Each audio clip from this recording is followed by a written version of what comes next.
News with Gina. The news with Gina Grad. Vintage. I like it. Happy accident. Well, I don't know if this name rings a bell actually to you, Clark, or Adam, but Errol Spence Jr. Yes. Okay, so he's a unified welterweight world titleist, Errol Spence Jr., who was involved in a pretty bad one-car crash early Thursday. He's in a Dallas hospital with serious injuries, and we have some pictures of that car. Spence was in intensive care, but is expected to live. Dallas police told media outlets that the accident was around 3 a.m. The car was traveling at a very high speed. It was a Ferrari.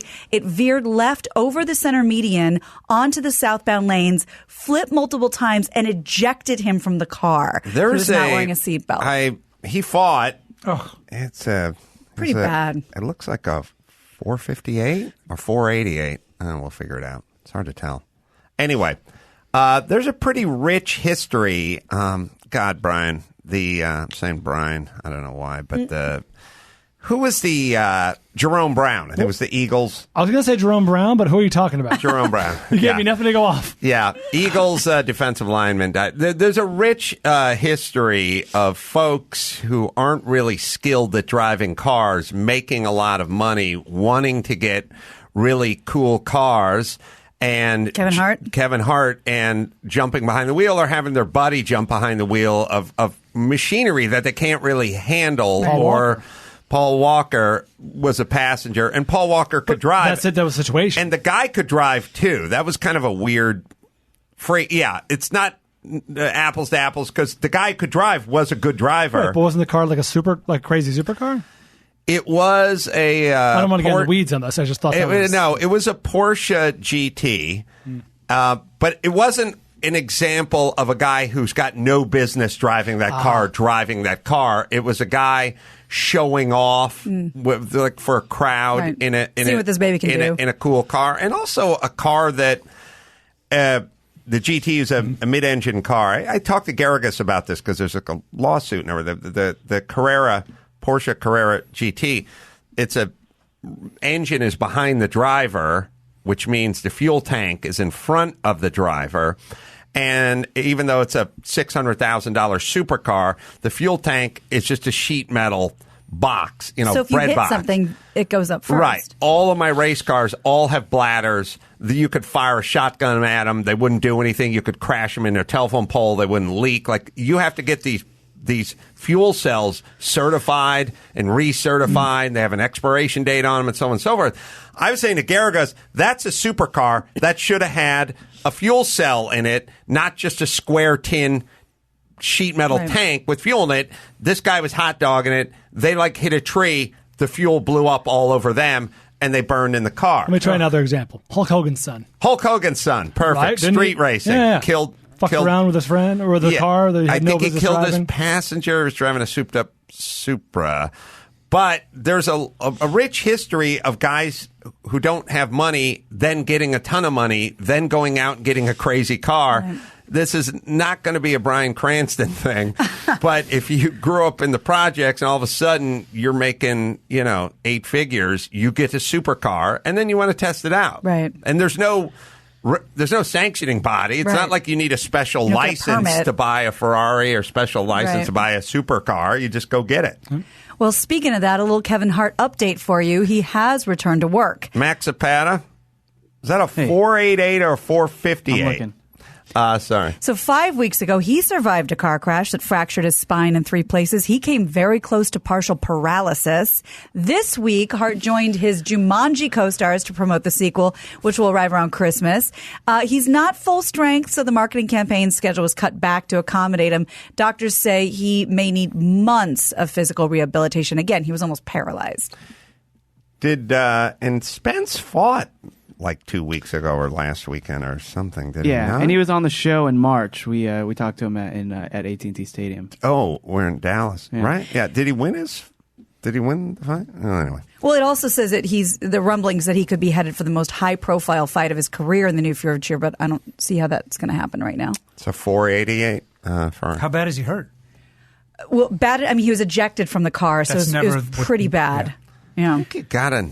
Sounds like it would be a good thing. Yeah, I'm thrown clear. Yeah, no. But it never is. Yeah.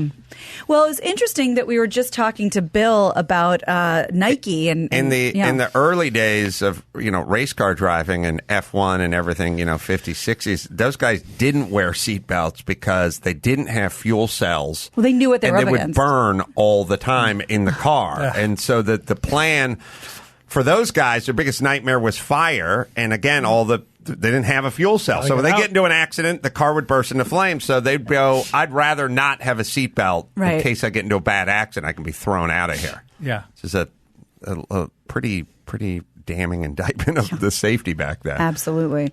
Well, it was interesting what Jason Whitlock said earlier in the show, and because of that, I wanted to pull up this Nike story.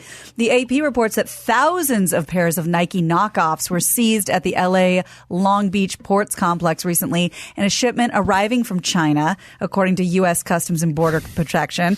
It had 14,800 pairs of counterfeit Nike special edition and retro design shoes.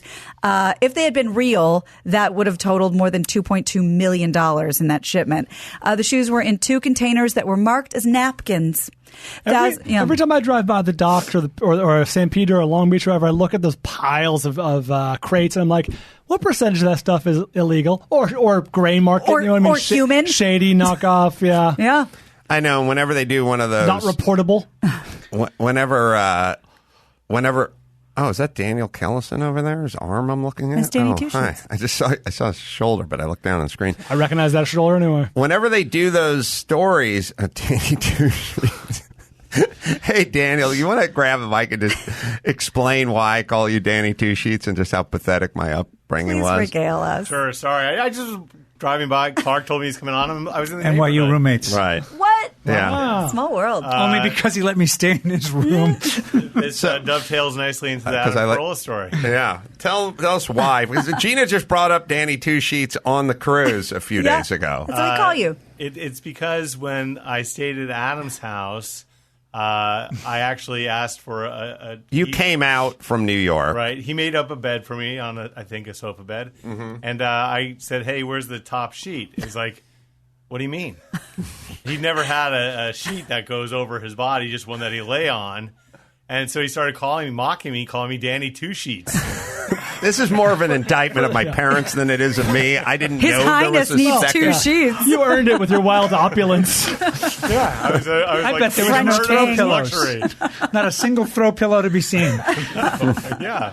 I, by the way, owned a house in the Hollywood Hills and was 34 and a half years of age, and I had not heard of an upper sheet. That's an indictment. Yeah. That's how they come. Like at my house, you needed a second sheet. It's because you pissed or yacked on the first sheet. We didn't know there was one. We didn't know there was the PETA process. Everything was open face at the Corolla's house. They were all patty melts. Yeah. So Danny wanted, and then I walked into work going, "Hey, everybody, guess who wants 2 sheets? Danny Two Sheets over there." And everyone went, "Yeah, that's how you do it." It's like, it is? You have? Hold on. Who has more than one sheet? Raise your hand. Yeah. Yeah, it was what? That was the beginning of the Man Show? Yeah. It was, I stayed with you the very first time, yeah. It was up in your Hollywood Hills house. Oh, man. Those were some fun times. That doesn't add up, though. If you were staying in his, bachelor studio, whatever, okay, in your Hollywood Hills house, not a pair of sheets to be seen. I didn't know it was an option. I knew there was fitted sheets, and that was it. Not only that, but he never had shampoo in his life. I brought in some mint shampoo, and it blew his mind. I did like the mint shampoo. Got a Rockefeller over here. It's still there. It's still He's there. been doing bar soap for the past 33 years. That's right.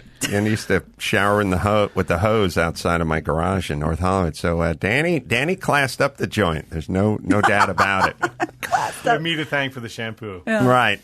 But during one of your many margarita parties you were throwing, you did at some point take a lemon half and face it down on my, God, it wasn't a granite countertop, but it was like it was a little more porous than slate? that. It was like a slate countertop, and it just burned an exact replica of a lemon. Sounds right. That's where the drinks go.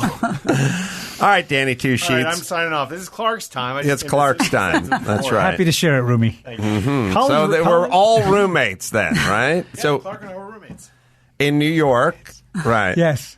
And then Danny, 2 sheets and I were roommates in L.A. Wow. He taught me about betting.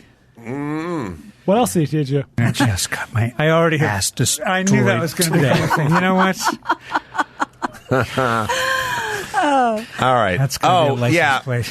Whenever they do those container ship things, when like 2020 does we took plutonium and we hid it inside, and we thought if we could get it past customs and through the detectors and into downtown LA, so essentially you could get a dirty bomb into the middle of downtown town on the back of a flatbed truck, and it always passes. It always makes it. It's not great. It's not great. Yeah, so Nike's knockoffs are the least of our problems.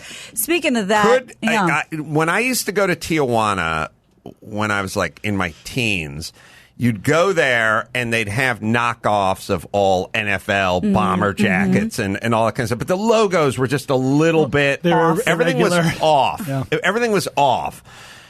Are the new knockoffs off? Could we tell that with computers and everything? Like, could we tell the difference between the knockoff Nike and the Nike? Specifically, I can tell you if you ever lived in New York or have been to New York and you go to Canal Street with all the purses, and those Louis Vuitton purses have serial numbers. The knockoffs come with serial numbers. So I think China and all these places are really stepping up their knockoff game. You should think anytime you get screwed by a knockoff, or you're thinking about a knockoff, like a fake Rolex. Like, I once had a guy tell me, what if you got rolled in the park for your fake Rolex? Like, wouldn't you feel like an asshole? You want to die for a real one. And also, it strikes me that if it's a bag, and the bag is normally $11,000, but you can get this one for $189, but you can't tell the difference, then maybe your head's fucked up. Like, maybe the one's worth 11 isn't worth 11, because the aforementioned Ferrari 488, you can't knock that off for $31,000. It's $231,000. And if I made a version of it that was $31,000, you'd walk up to it and you'd know immediately it was junk. So really, anything you can knock off successfully, maybe we shouldn't be participating in. Although I think I'm wearing Nikes. God damn it. The real deal? I should have been wearing those Pumas. Hey, is this gay? New segment. Mike August had some cool Pumas, and I commented on Mike's Pumas. I said, hey, those are cool looking Pumas. And he said, all right. And I said, I like those. Where'd you get those? And he said, Big Five. And then he said, I'll get you a pair. And I said, oh, I'll get my own. I can get them. And the next time I saw him, he presented me with the Pumas. And then we both put them on and walked all over the cruise ship with them the entire week we're on the ship. It wasn't gay until the last part. Until the last we part. We held hands. We scampered to the sports bar. Anyway. Clark, what do you think? Oh, here we go. Got my ass destroyed. You know what? Today. Oh, man. Never coming back. That is gay. Yeah. Oh, he's coming back. So a little update on Vontaze Burfict. Brought him up, I guess, last week. He's officially out for the season after the Oakland Raiders linebacker lost his appeal over a suspension for a helmet-to-helmet hit on Indianapolis Colts tight end Jack Doyle. The NFL announced the decision from appeals officer Derek Brooks on Wednesday after a Tuesday hearing. The NFL clearly... Derek Brooks is the appeals officer. Big linebacker. Yeah. Clearly done with this guy's antics and the long history of him doing it. They held nothing back in assessing Burfict's conduct during the game in the past. Here's NFL Vice President of Football Operations, John Runyon. This is what he said to him in a letter. This is just the very beginning. There were no mitigating circumstances on this play. Your contact was unnecessary, flagrant, and should have been avoided. For your actions, you were penalized and disqualified from the game.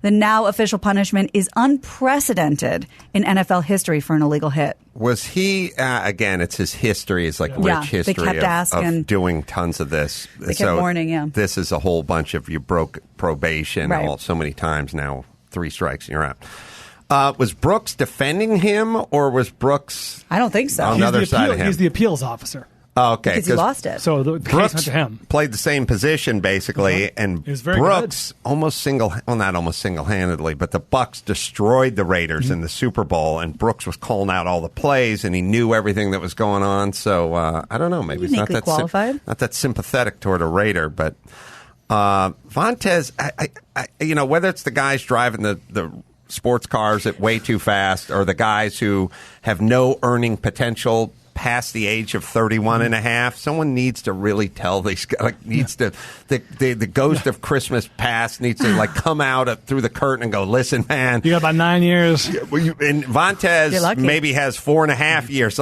Please earn now. It's not going to work. Beyond this, it's not going to be good. But don't they do that? Aren't there those classes where people come back and beg these guys to save their money and not blow it on stuff? They have the rookie symposiums where the guy tells everyone to put a condom on and don't text when Protect your tings. don't tweet when you're drunk and all that kind of stuff. But I don't know. It needs to be a little more than the rookie symposium, right? Yeah. It needs to be an ongoing thing. It really does, especially for the guys who are stars in the league and they're making money, and it's like you're not going to have that kind of money forever. Vontaze must be in his 7th season? Feels like it. Yeah. I don't know. I don't know how old he is, but this is a prime earning for him. Not anymore. Beyond that, he's not going to be running Nabisco when this is going to be a highly sought after executive. And because he's known as a dirty player and a douche, he's not going to get a bunch of nationwide insurance spots. He's no Shaq. That's right. No Shaq. If you guys want to hear about some nightmare fuel, I just landed on this story this morning, and it's pretty horrible. A predatory Chinese fish that can survive on land for up to 4 days and kind of scoot its way around. The missing link has been found for the first time by a stunned fisherman.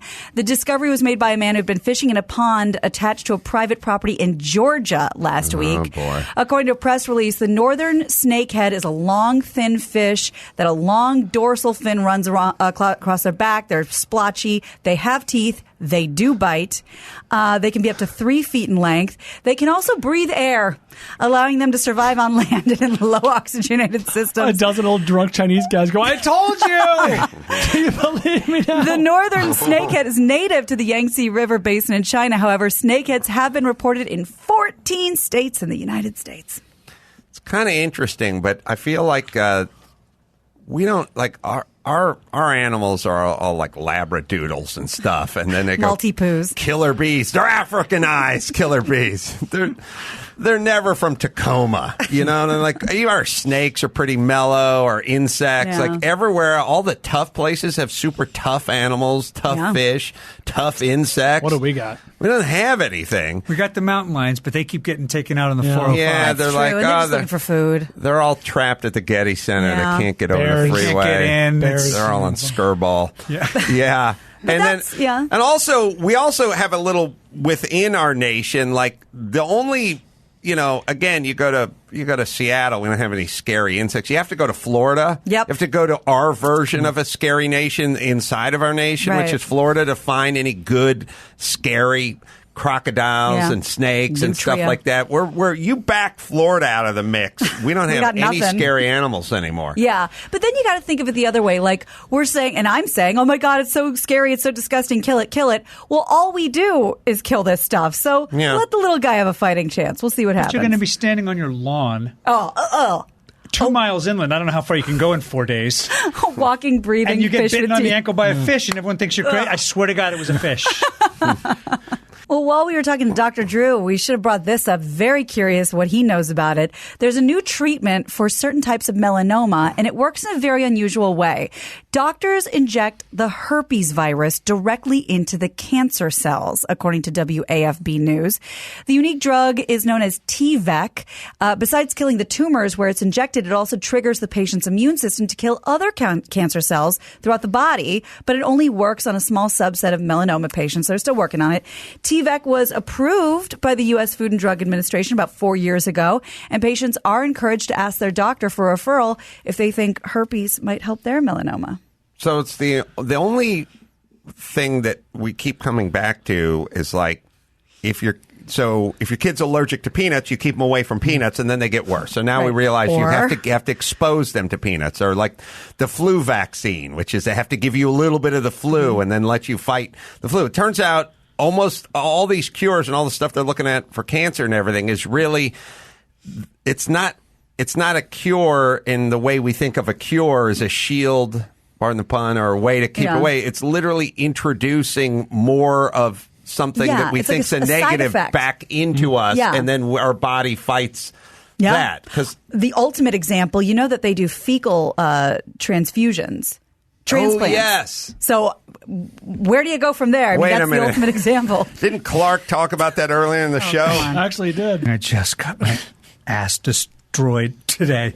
Is that a Well, okay, now you're doctoring it. Okay. That's a fecal transfusion if I ever No, you're heard doing one. the Nancy Pelosi slowdown thing they did to her stuff. Are you cooking that, Brian? No, that is a straight recording. We can hear it again. I just got my ass destroyed today. Yes, you are. No, You're not adding pauses? I've never once, no. I must have really got... You really leaned into it. I need a fucking fecal transplant, man. Get that up. All right. What's that for? That's just if you feel like you need one, or is it for It's energy? gut bacteria, gut flora. right. That when you take some they put in you? healthy people. All the exposure. They have a menu. Yeah. All the exposure to everything. Everybody just tweeted me a new study where it's all the showering and all the soap and all the shampoo, all the stuff. So all the stuff we had this thought about everything, which is sort of like, that's bad. You know, germs are bad. Okay, what's the opposite of germs? Loofahs and shampoos and antibacterial soap and tons of sanitizer and tons of white Purell. And okay, so we'll do the opposite of that. But what fixes that is some of that or a little bit of that or traces of that. We're so hard going the other direction. And they just found out, that soap and all the shampoo and all the scrubbing and all the stuff, not great. Not great, although I've been screaming about that for 20 years. Thus, no shampoo, Danny Two Sheets.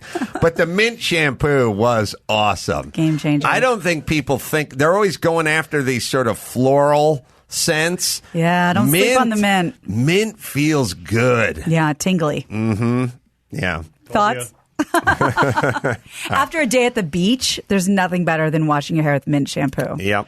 So, speaking of washing, officials in Surf City, North Carolina are telling residents not to run their washing machines for 5 days because the public works crew is flushing hydrants and water lines. The water that's being flushed is safe to drink, but will contain excess iron, which I guess discolors clothing. The water is supposed to clear up through normal use after the flushing process, but until then, laundry's got to pile up because you can't do it for 5 days. Did Mike August send you a story a couple days back about a driverless car getting a ticket from an officer? And I was saying to Mike... Yeah, I saw the video. Was the person in the car and not driving it, or was the car driving without the person in it? He was painting the story as if the person was home on their sofa while the car was being driven without them. I think he was in the car. That's what I was telling Mike, too. But I am curious. No, because that's the next level they're talking about story. is you can be across town and have your car come get you. Yeah, true. Like that. yeah. That's You what they're can talking do about what next. I don't know, Lone Ranger did with Trigger or something. You can call your horse and it'll come find you, right? Wow, Yeah. your own Uber. A good horse will do that. Yeah, That's right. Although my car would be like, you're slurring your words again. I can't understand what you're saying, and then I'd start getting belligerent. Fuck you, car. I've had a couple of cocktails. I could drive myself, you know. Hold on, By all means. let me heave. All right, I'm back. Now pick me up. Yeah. Operator What is that error. story? Did you find that story? I'm looking for it. I can fish it over to you if I have a second. but I it have got somewhere. the guy got a moving violation when he wasn't driving the car, I guess. That's keep what showing Mike. these guys- That's what Mike said. Mike oftentimes likes to make stories better through embellishment, but I Well, try to. so do I, but that doesn't sound like what I saw. But I'll send All it right. over to. Well, I'm to sorry. Greg. Keep going. All right. So for many Americans, socializing in adulthood gets much harder with age. A recent survey reveals that 45% of adults admit they find it very hard to make new friends. In fact, the average adult hasn't made a new friend in 5 years, according to the survey. So about 2 in 5. The average adult. Yeah. Where do we classify? I mean, it's not over 18. No, it doesn't say, but I'm guessing 35 and up. Because I Okay. think this was, established adults. About 2 in 5 said they have trouble making friends because they're introverted, they're shy. A third blamed their lack of new friendships on their aversion to the whole bar scene because that's where everybody goes to socialize. Other reasons include commitments to family, not having hobbies that are conducive to making friends, and moving to a new city. Who are these assholes who put their family above their friends? the worst. I hate those people. They're like, I got to go to my daughter's soccer game. I can't hang out with you. Some people. What the fuck? I was going to say, speaking of the daughter, the kid is the key to making new friends in adulthood. Without it, it's very difficult. The play dates. Yeah, through school or through, whatever, teams. Yeah, but there's work, too. Like, if you have enough... I think if you go to work at the same postal sorting place, you're not going to do it. But if you have one of those jobs where you kind of move around and do various different things, you will come across quite a few people. But, yeah, the kids bring the friends and the parents. Yeah, by default. Their parents home. But I feel bad for people that don't... I don't think my parents have friends. It feels weird. The Graviches. The Graviches. Do they count? They moved. Yeah, I don't know.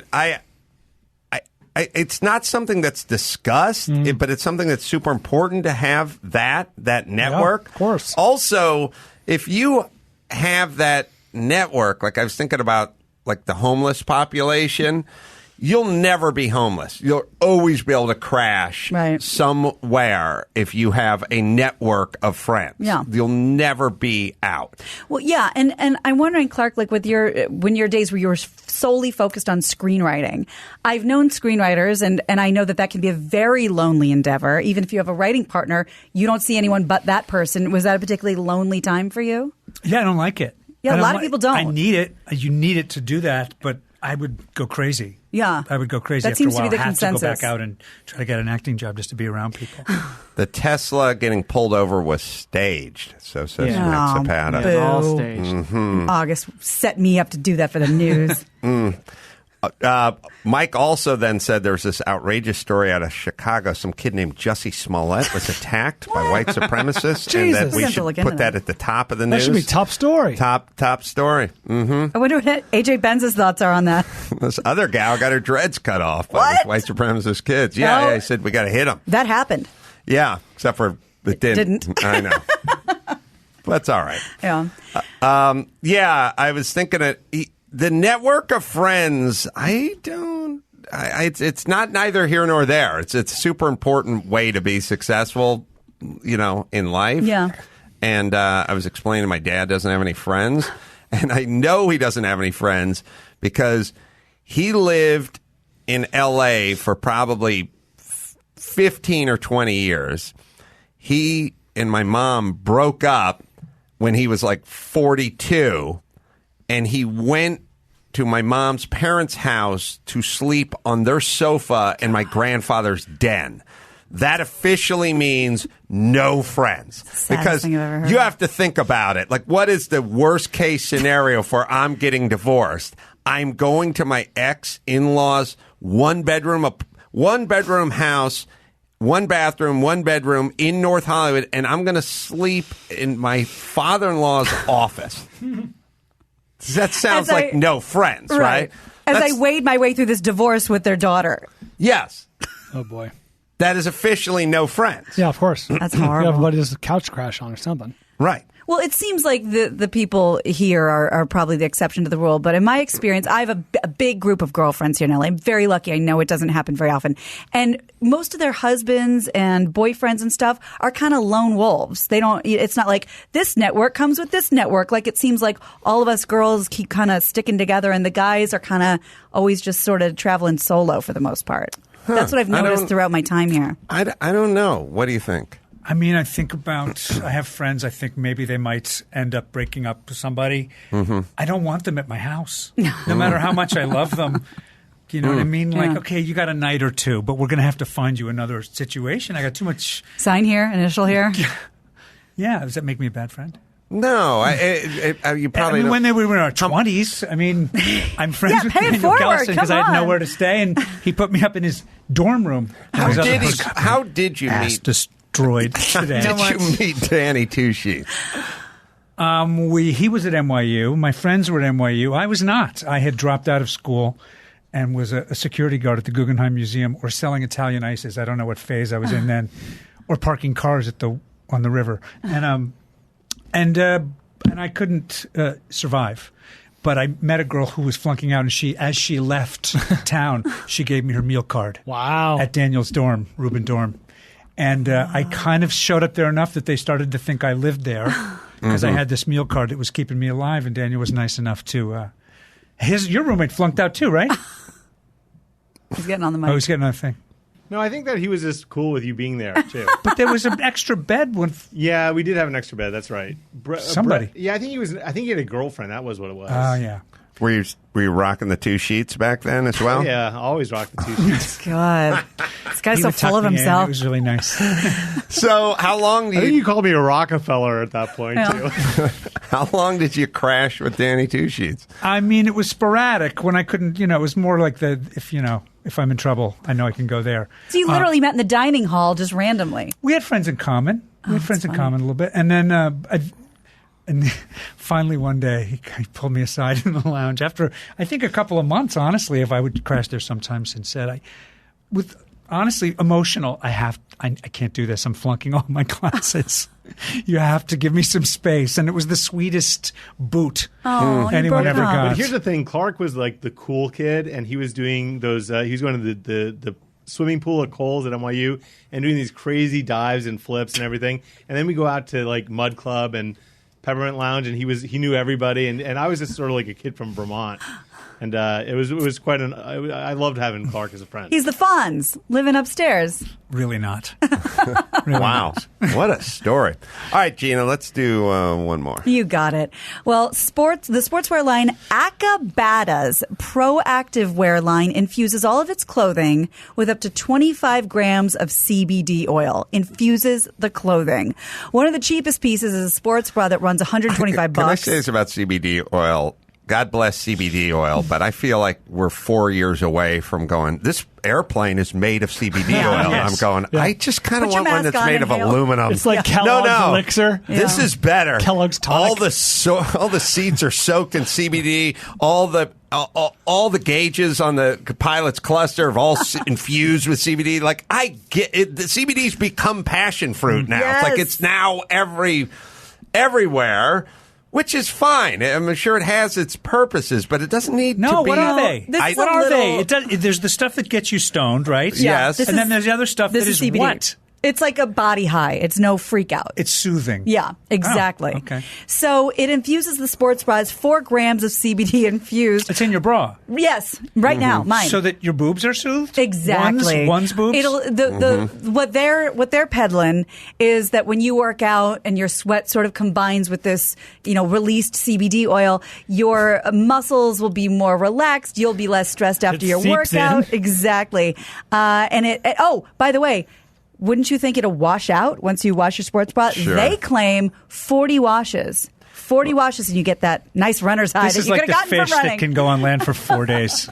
I bet it's 2. It's like every sock, every sports bra has either got CBD oil or copper. Yeah, copper, Everything's yeah. got copper in it. I would argue that if you put the sports bra on, although it would look weird if you went outside, but if you put the sports bra on or you put the copper infused socks on, and we had some placebo socks that were just regular black socks and a regular, I don't think Never you'd felt be better. able to tell the difference. Let's find out. Would Podcast One like to foot the bill for one of these sports bras for me? Yes. Okay, great. They'll We'll take find out. 8 of them. They'll break them down, and they'll reconstruct a Thank super you. bra for you. That'd be awesome. Yeah, and everything's also. I feel like everything needs to be infused with something now. It's no longer can I just have a vodka martini. This one's got to be citrus infused. It's got to taste like birthday cake. Yeah, everything's got to be. Look at the water we're all drinking. Everything's infused. I don't know. You're over it. I say I refuse to be infused. Just like, let's see, what am I? I'm low falutin. What do I like to do? Falutin free. Falutin free. Right. I'm falutin free and refuse to be infused. That's that's on my t-shirt. bumper. Put that on a license plate frame and smoke it. Yeah, we're gonna have airplanes made of CBD oil. It'll be in everything. And there'll be people in one. It'll be in the masks that fall down from the Yeah. airplane. Breathe normally. That's right.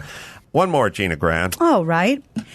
So we haven't talked any auction news lately, so I'll just give you a heads up on something that's coming down the pipe. I got something. I can't remember. Sorry, my brain works this way, but we were talking about the axe from The Shining. Mm-hmm. Yeah. And I think we were guessing on what it might fetch. And I think I felt like I went high, or maybe we all went high, and we were surprised that the estimate was lower than what it was. I think it got 200 grand. I think I read an article that said it Damn. completely destroyed what we. So now we have to take everything with a grain of salt, because if their estimate is 30 to 50 and we guess 75, turns out you're not wrong. Right. It did get. That's why they put it at auction. Yeah, we should do that after the auction, right? Yeah, we should do it Final after the price auction, is the because price. that story is. I think that thing got 200 grand. That sounds about right. And I think we were thinking it should have got more, but the estimate was low. It's one of the 20 or 30 most iconic props in movie history. Sure. Mm-hmm. So what's coming up? The olive green cardigan that Kurt Cobain wore during Nirvana's MTV Unplugged performance, and one of the late rockers' custom guitars are headed to auction, though Billboard didn't say what they're predicting, so they're not even saying what's going to fetch. Julian's auction said Wednesday that the sweater and a custom Fender guitar built in 1993 that Cobain used during the band's In Utero tour will be offered during a 2-day auction of rock memorabilia this month. The turquoise-bodied left-handed guitar was on display for several years at the Rock and Roll Hall of Fame. Cobain, one of the biggest stars of grunge rock, all of the 90s, he died when he was 27, killed himself April 5th, 1994. Other pieces in the auction include handwritten lyrics by Bob Dylan, Eric Clapton, Bruce Springsteen. The auction will be on October 25th and 26th, so put your guesses in now, because those are pretty iconic. It's interesting that there is this world, and it's good. It just it's one of those we're out of real problems things that that these things become something. Yeah. And I'm always happy to hear about it, because I have all the Newman fire suits and helmets and all that kind of stuff. So I love all this memorabilia. What was the story? Did you find the story with the axe? It was 200 grand. Yeah, I'm trying to find the estimate. All of them is just now. But I kind of remember us discussing it. So it got 200 grand, which is nearly 4 times. So maybe 60 was the estimate on it? Yeah, I think so. Everyone's just saying nearly 4 times. I'm still trying to find the exact All right. estimate. You You can go to AdamCarolla.com for all the live shows. I'm going to be in Salt Lake City at Wise Guys, October 25th, 26th. This Saturday, doing stand-up, Dudes Brewing Co. Brian's going to be there. Dawson's going to be there. Larry Miller's going to be there. Jeff Cesario's going to be there. Greg Fitzdog's going to be there. I mean, we're all going to be there doing stand-up. It's going to be a packed show, man.